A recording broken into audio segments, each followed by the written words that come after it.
హరి ఓం. ఆధ్యాత్మిక మిత్రులారా, మనం అశోక వాటికలో సీతను కలవడానికి వెళ్ళిన రాముణ్ణి, వారి కలయికను ఒకసారి దర్శించే ప్రయత్నం చేద్దాం. మాత మండోదరి సూచనతో శ్రీరాముడు పవనసుత హనుమను వెంట తీసుకుని అశోక వాటికకు వచ్చాడు. సీతామాత శరీరం శుష్కించిపోయి ఉంది. రక్తహీనతతో ముఖం పాలిపోయి ఉంది. ఆమె ధ్యాన సమాధిలో ఉన్నట్టుగా తల వంచుకుని కూర్చుని ఉంది. సీతను అలా చూసిన రాముడు చాలా బాధతో ఒక్కొక్క అడుగు ముందుకు వేసుకుంటూ ఆమె దగ్గరకు వస్తున్నాడు. పవనసుత హనుమ మాత అంటూ పిలిచి నమస్కారం చేశాడు. ఆ పిలుపు విన్న సీత శిరస్సు ఎత్తి అటువైపు చూసింది. శరీరమంతా రక్తపు మరకలతో ఉన్న రాముని కోమల దేహం చూసేటప్పటికి ఆమె తట్టుకోలేకపోయింది. ఆనందము, దుఃఖము ఆవిడ్ని ఆవేశించేశాయి. ఆమె ఇంద్రియాలు, అంతఃకరణ చతుష్టయం శూన్యమైపోయింది.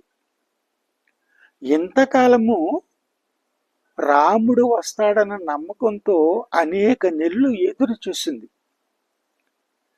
ఒక్కసారిగా రాముడు ఎదురుగా కనిపించేటప్పటికి ఆమె ఓ రకమైనటువంటి ఆనందోద్రేకాల్లో తేలిపోతుంది. అటువంటి సమయంలో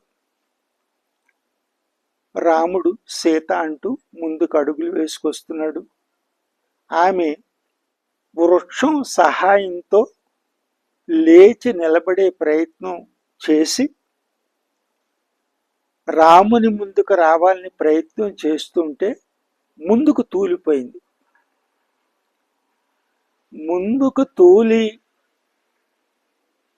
పడబోతున్నటువంటి సీతను రాముడు పట్టుకున్నాడు.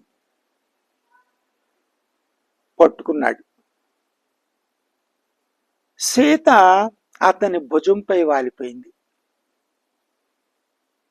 రాముడు ఆమెకు ధైర్యం చెప్తూ దగ్గరగా తీసుకున్నాడు. ఆమె దుఃఖము, ఆనందము కలిసినటువంటి ఆమె స్థితిని చూసి, సీతే, కష్టకాలం గతించిపోయింది, సాహసం పెంచుకో ప్రియే అన్నాడు. ఆమె ఆయన వంక చూస్తూ ఆయన్ని లత వృక్షాన్ని అల్లుకుపోయినట్టుగా సీత రాముణ్ణి అల్లుకుపోయింది.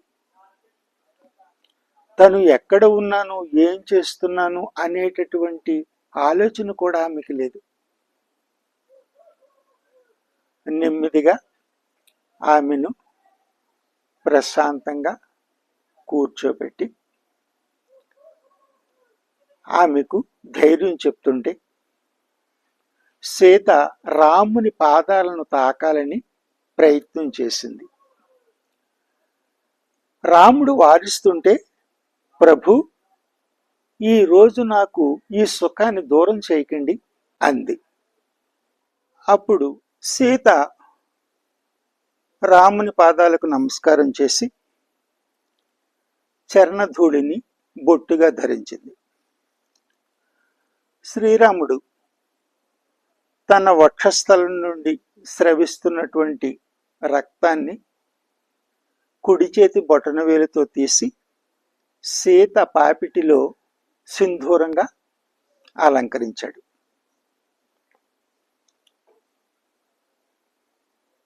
సీతారాములను అలా చూసినటువంటి లక్ష్మణుడు వదిన అంటూ సీత పాదాలపై శిరస్సు ఉంచి నమస్కరించాడు. అతన్ని ఆశీర్వదిస్తూ సీత పలికిన పలుకులు కూడా బయటికి వినిపించలేదు. సీతకు రాముణ్ణి పట్టుకు కూర్చున్నానన్న ధ్యాస కూడా లేకుండా అలాగే రాముణ్ణి చూస్తూ అతన్ని పట్టుకు కూర్చుంది. కొంత ఆనందోద్రేకాలు తగ్గిన తరువాత కాస్త దూరంగా కూర్చుని తన చీర చెంగుతో ఆయన శరీరంపై ఉన్న రక్తపు మరకల్ని తొడవడం ప్రారంభించింది. ఇంతలో అనురాధ, ఉర్వేళి సుషేణుని వెంట పెట్టుకుని అశోకవాటికి వచ్చారు.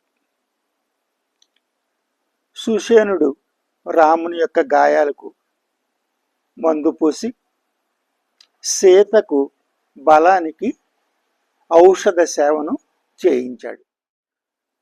రామపాదుని పుత్రుడైనటువంటి నిర్వాన్, శాంతపుత్రుడైనటువంటి రాహుల్ వచ్చి సీతకు నమస్కారం చేసి రాముని పక్కన కూర్చున్నారు. సుగ్రీవుడు, అంగదుడు మొదలైనటువంటి వారందరూ కూడా, నలుడు, నీలుడు మొదలైనటువంటి వారందరూ కూడా వచ్చి సీతామాతకు నమస్కరించి బయటకు వెళ్ళారు.